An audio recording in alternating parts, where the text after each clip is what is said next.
అందరూ ఫుల్ ప్రిపేర్డ్గా ఉన్నారు.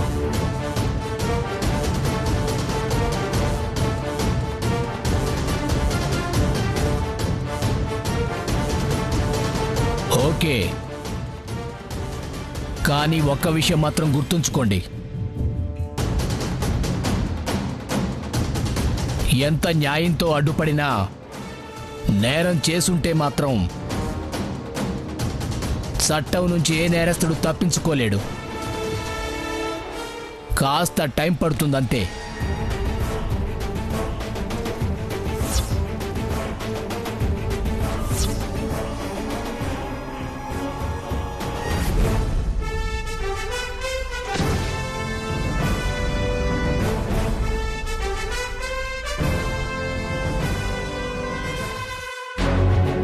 పులి బోన్లో ఉంది కదా అని దాని ముందు తోకాడిస్తే బయటపడ్డాక చీరేస్తుంది.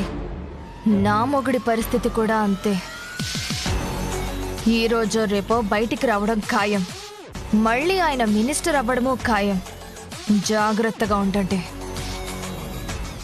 నమస్తే మేడం. నీకోసమే ఎదురు చూస్తున్నాను లాయరు. బెయిల్ సంగతి ఎంతవరకు వచ్చింది? అన్ని రకాలుగా ప్రయత్నిస్తున్నా మేడం. 4 రోజులు లేట్ అయినా పర్లేదు, తప్పకుండా వస్తుంది. కానీ దానికంటే ముందు మీకు పనికొచ్చే మ్యాటర్ ఒకటి ఉంది.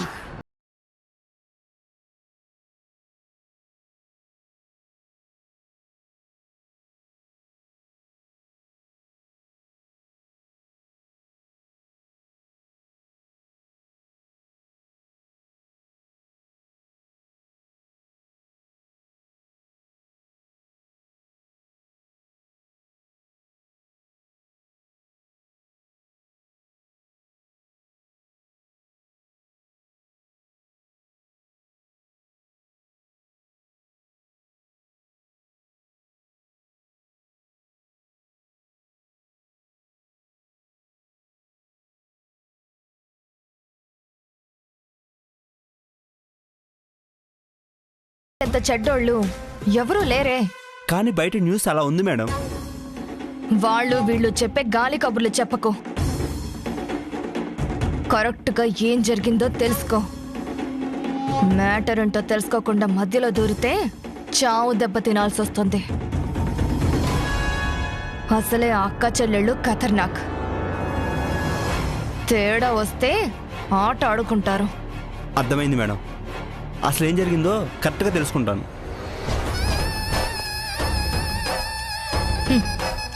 ఇన్నాళ్లకి వాయుపుత్ర కుటుంబం మీద పగ తీర్చుకునే ఛాన్స్ వచ్చింది.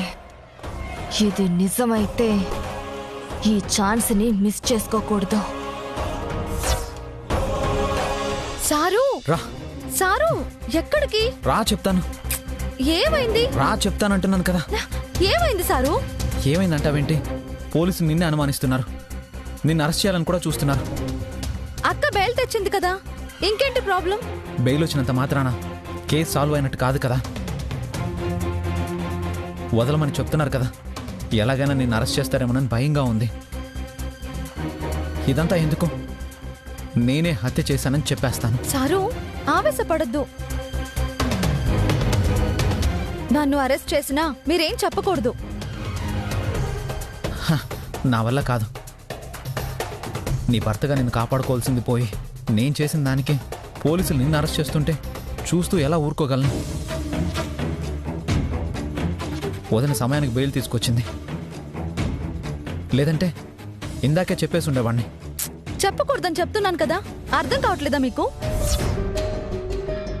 మీరు కావాలని చంపలేదు కదా. పైగా తనేమైనా పుణ్యాత్మురాలా? ఎన్నో పాపాలు చేసి మన కుటుంబాన్ని నాశనం చేయడానికి వచ్చింది. పాపం పండి మీ చేతుల మీదుగా ప్రాణం పోయింది అంతే. అందులోంచి ఎలా బయటపడాలో ఆలోచించాలే తప్ప ఆవేశపడి ఇరుక్కుపోవద్దు. అర్థమైందా?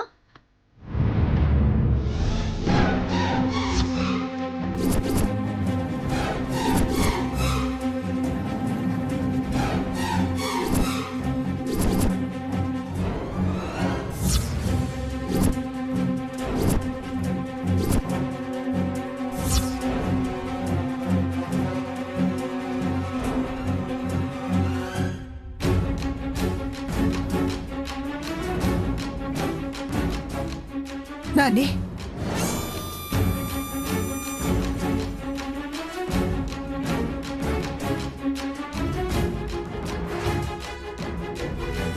పల్లవి ఇంట్లోంచి వెళ్ళిపోలేదా? చనిపోయిందా? నాని, నువ్వు కారణమా?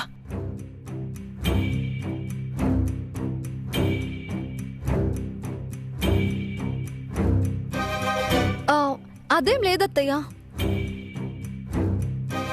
అది కర్మ కాలిపోయిందంతే. మీరేం కంగారు పడద్దు.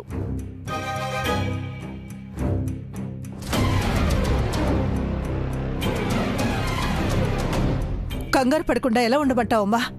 జరిగిందెవరా చిన్న విషయమా? ఒక మనిషి ప్రాణం పోయింది.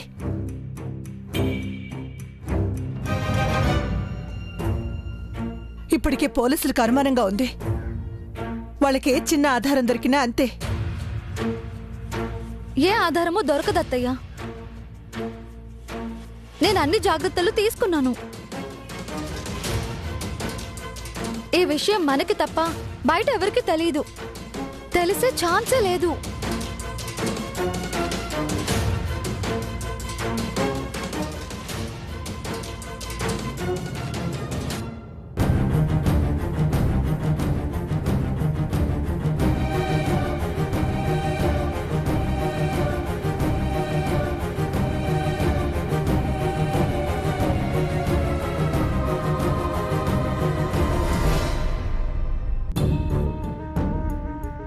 ఏంది అందరూ నన్ను చూస్తుండ్రు?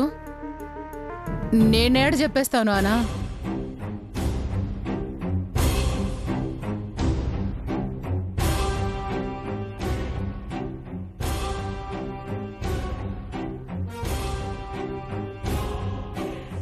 నా కొడుకు, నా కోడలు, నా కుటుంబం తెలిసి నా కుటుంబాన్ని సమస్యలు పాలు చేస్తానా?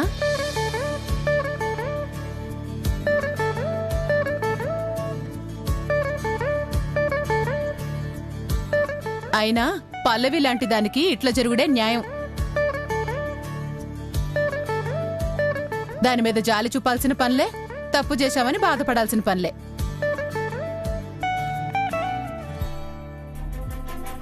నిజమే, కానీ పోలీసులు అలా అనుకోరు కదా.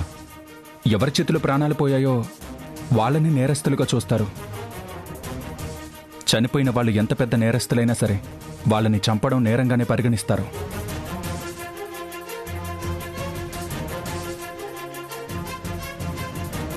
అవును, బాడీని ఏం చేశావు? అది మాత్రం అడగకండి. ఆ నిజం ధరణితోనే ఉండిపోనివ్వండి.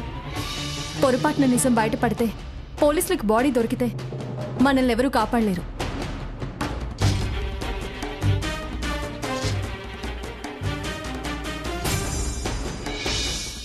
ఈ రోజు కాకపోతే ఏదో ఒక రోజు దొరికే ఛాన్స్ లేదంటావా?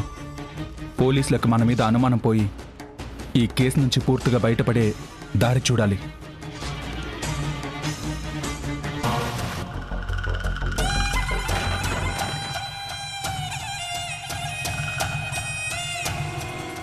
నాకు ఒక ఐడియా తట్టింది.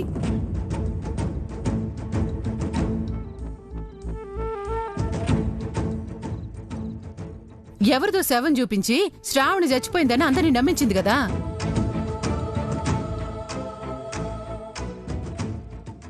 గట్లనే మనం ఒక శవం చూపించి పల్లవి ఆత్మహత్య చేసుకుందని నమ్మిస్తే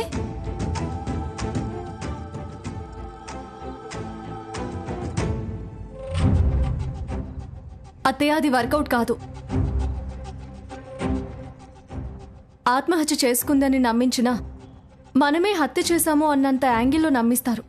పైగా డిఎన్ఏ టెస్ట్లో బాడీ పల్లవిది కాదు అని తేలిపోతుంది.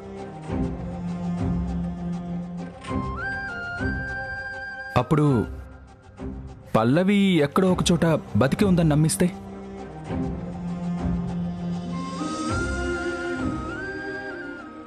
టెంపరీగా నమ్మించొచ్చు, కానీ ఏదో ఒక రోజు నిజం తెలిస్తే మళ్ళీ కథ మొదటికొస్తుంది కదా.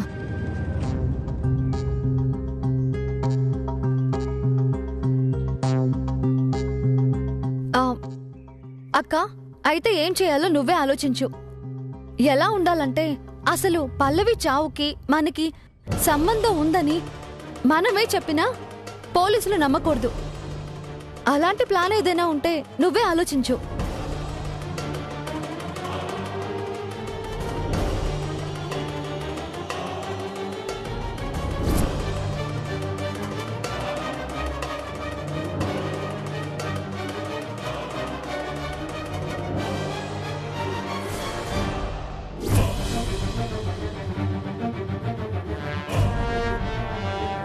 ఈవిడ టీవీలో వస్తుందేంటి?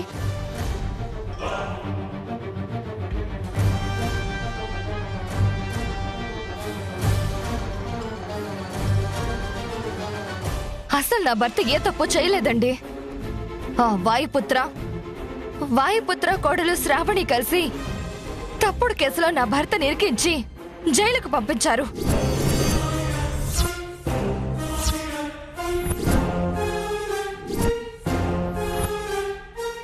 అసలు వాళ్ళకి మాకు ఈ గొడవలు ఇప్పటివి కావులేండి. మమ్మల్ని మోసం చేసి మా ఫార్మా కంపెనీలో షేర్లు లాక్కొని మా కంపెనీని వాళ్ళు సొంతం చేసుకున్నారు.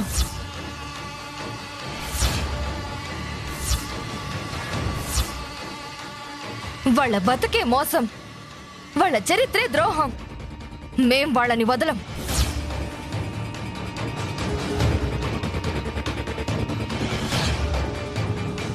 మా కంపెనీ మా చేతికొచ్చే వరకు మేం పోరాటం చేస్తాం. ఖచ్చితంగా మా చేతికి దక్కించుకుంటాం.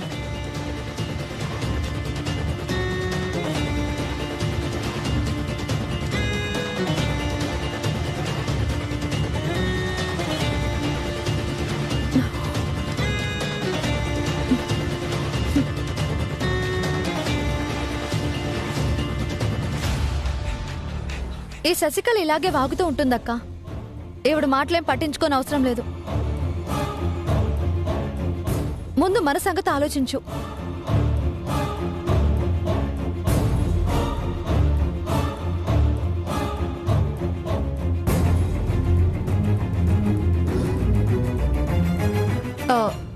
ఆలోచించాను.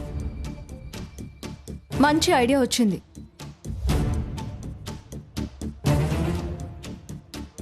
ఈ ప్లాన్ వర్కౌట్ అవుతుంది. ఇక పర్మనెంట్గా ఈ ప్రాబ్లం నుంచి బయటపడ్డట్టే.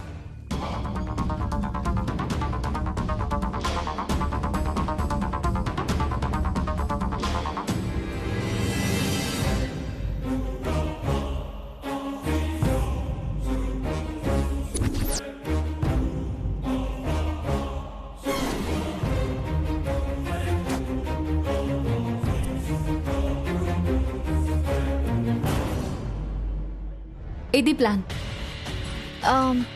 ఐడియా బాగుందక్క. కానీ అనుకున్నది అనుకున్నట్టుగా జరగకపోతే? ప్రస్తుతానికి ఇంతకు మించి వేరే దారి లేదు. అందరం ఒకే మాట మీద ఉండి అనుకున్నది అనుకున్నట్టుగా చేయడానికి ప్రయత్నిద్దాం. ఏమంటారు?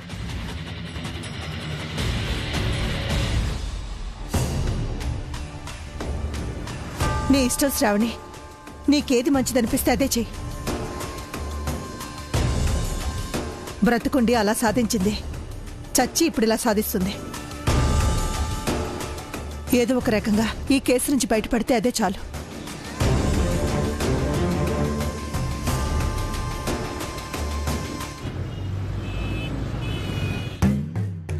సార్, శ్రావణి ఖతర్నాక్ లాయర్ సార్. మనం అరెస్ట్ చేస్తామని ముందే ఊహించి యాంటిసిపేటరీ బెయిల్ ఎట్టా తెచ్చిందో చూసిండ్రు కదా. ఆవిడ తెలివితేటలు ఆవిడకుంటే మన అధికారాలు మనకున్నాయి కదా.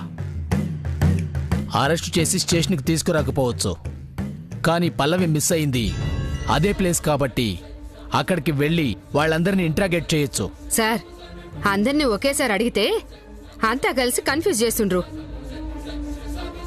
ఎవరికి వాళ్ళని సెపరేట్ గా ఇంట్రాగేట్ చేద్దాం. ఎవరో ఒకరు నిజం బయట పెడతారు. ఓకే, ఈసారి ఎవరు కాపాడతారో ఎవరు అడ్డుస్తారో చూద్దాం. Let's move.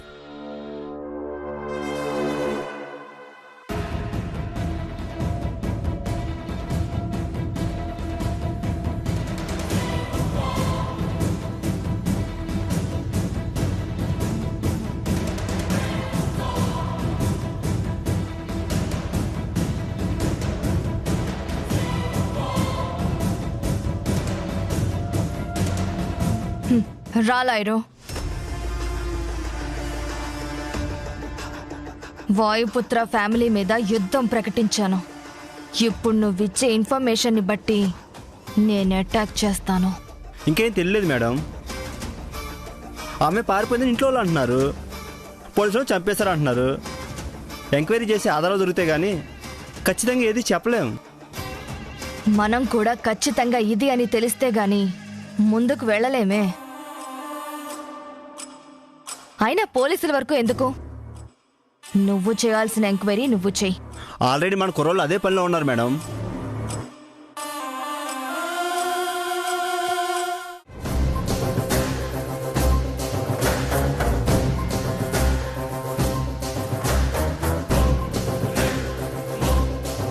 కనకం, సార్, అసలైన నేరస్తుడు ఒంటరిగా దొరికినప్పుడు బెదిరిపోతాడు, భయపడతాడు. ఖచ్చితంగా దొరుకుతాడు. ఆ భయాన్ని క్యాష్ చేసుకోవాలి. నిజం ఎలాగైనా బయటకు కక్కించు. ఓకే సార్, నేను చూసుకుంటాను.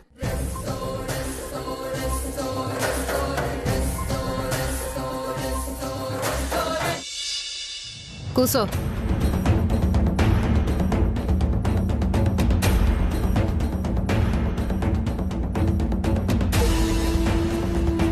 నా సర్వీస్లా నీ అంత ఖతర్నాక్ లేడీని ఏడా చూడలే.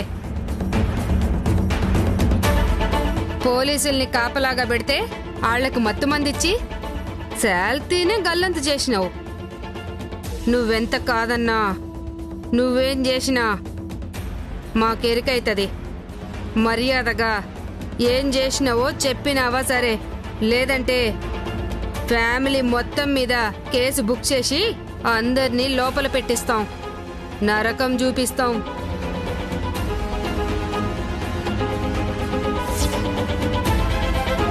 మా ఇంట్లో వాళ్ళకేం తెలీదు. వాళ్ళని మాత్రం ఏం చేయొద్దు. మరైతే నువ్వు చేసినావా? ఏం చేసినావో చెప్పు. చెప్తాను మేడం, మొత్తం చెప్పేస్తాను. ఎస్, ఇప్పటికి దొరికింది, ఇక మొత్తం కక్కుద్ది. కనుకో కనుకో చెప్పు. ఆ రోజు రాత్రి పల్లవి రూమ్ దగ్గరికి వెళ్ళాను.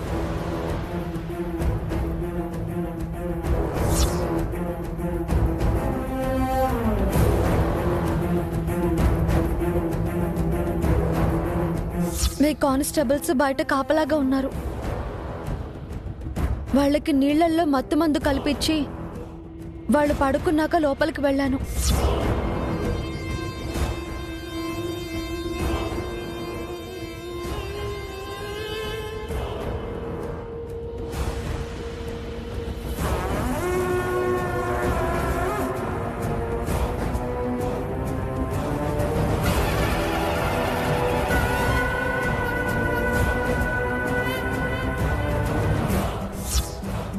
మామూలుగా మాట్లాడదామని వెళ్ళాను.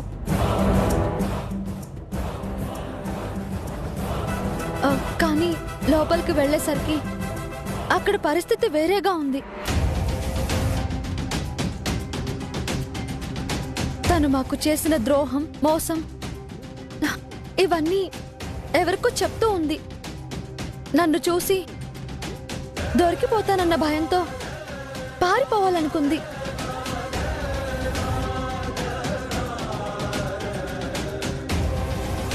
నేను పట్టుకుని గట్టిగా వెనక్కి లాగాను. అంతే, గోడ మీద పడి తల పగిలి చనిపోయింది. అంతకు మించి ఏం లేదు, యాక్సిడెంటల్ గా జరిగిపోయింది.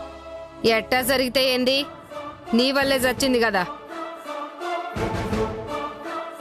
బాడీని ఏం చేసినావు? నేనేమీ చేయలేదు. ఎప్పుడైతే చనిపోయిందో భయంతో బెడ్రూమ్లోంచి వెళ్ళిపోయాను. కనకం, తనకి ఖచ్చితంగా తెలుసు. బాడీ గురించి చెప్పకుండా నువ్వు అస్సలు వదలొద్దు. Okay sir. ఏయ్, నాటకాలు ఆడుతున్నావా? మనిషిని చంపి బాడీ ఏమైందో తెలియదంటే నమ్మడానికి పిచ్చోళ్ళం అనుకున్నావా? చూడండి, నా వల్ల పల్లవి చనిపోయింది, అది నిజం. నిజమని ఒప్పుకున్నాను.